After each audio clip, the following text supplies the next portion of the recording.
Hey everybody, it's Kaylin Vika, and today we are going to be talking about John Dewey. John Dewey was an American philosopher, psychologist, and educational reformer. He is regarded to as one of the most prominent American scholars in the first half of the 20th century. He was born in October of 1859 and died of pneumonia in June of 1952. He almost lived to be 100 years old, which is pretty awesome. He went to the University of Vermont for his undergraduate and then went on to Johns Hopkins later. But the theory that we are talking about today for him is John Dewey believed in learning by doing and having a hands-on approach to teaching and learning. And I actually totally agree with this. And I think it's great. Because honestly, it's been used so much in my schooling and it really works. This philosophy of education is called pragmatism. John Dewey believed in interdisciplinary curriculums and freely connecting subjects together and concepts like math and science and reading and writing all working together to really cement knowledge into a student.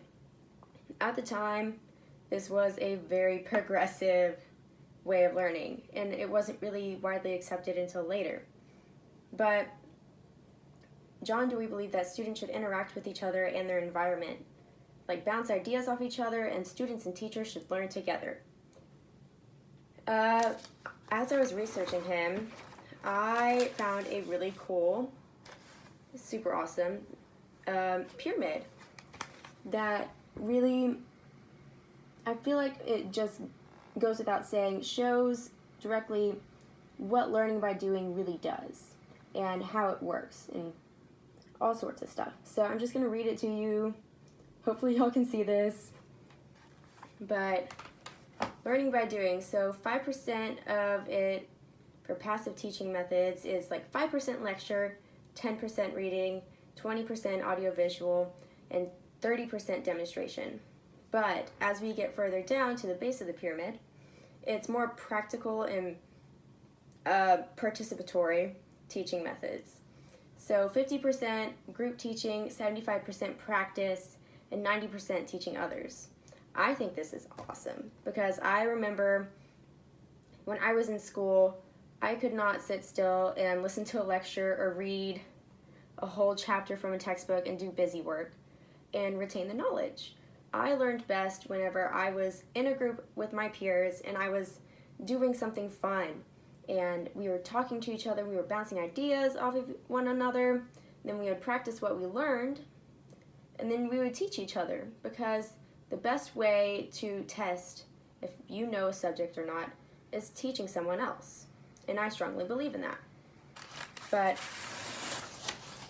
as I was saying, you can see this in the lesson plans that you make up for your students one day, or that you've taught in the past with Jack's Teach Step 1. Because I remember that my first semester here, and I was in Jack's Teach Step 1, we did a lesson on circuits. The students would build the circuits and learn about open and closed circuits, and if it's open, it's broken. If it's closed, it flows. And they had to build it to understand what they were doing. What does the wire do? How does it connect to the battery? And that's how it makes the light bulb light up. Which really, really helped them understand whenever it came time for them to do the end of class,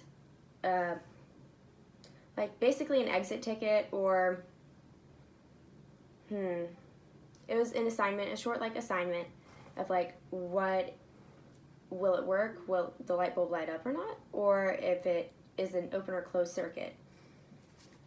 And from what I could tell by the next time that I taught, they understood what they had learned. So I think that's pretty great. But as I said, this learning theory relates to me in my life because I do have learning disabilities, and it never made things easy, but I knew that when we got to be able to do a lab in class or build something or make circuits, I always learned a lot better and I retained the knowledge better. And I'm so glad that John Dewey came up with this idea of learning by doing, because I can't imagine education and life without it. So that's about it, and I wanted to share a quote with you, and he said, "Education is not preparation for life, education is life itself," because I believe in you learn something new every day. So I just wanted to leave y'all with that, and if y'all are interested, go look up some more about John Dewey. He's really cool. And I'll see y'all in class. Bye.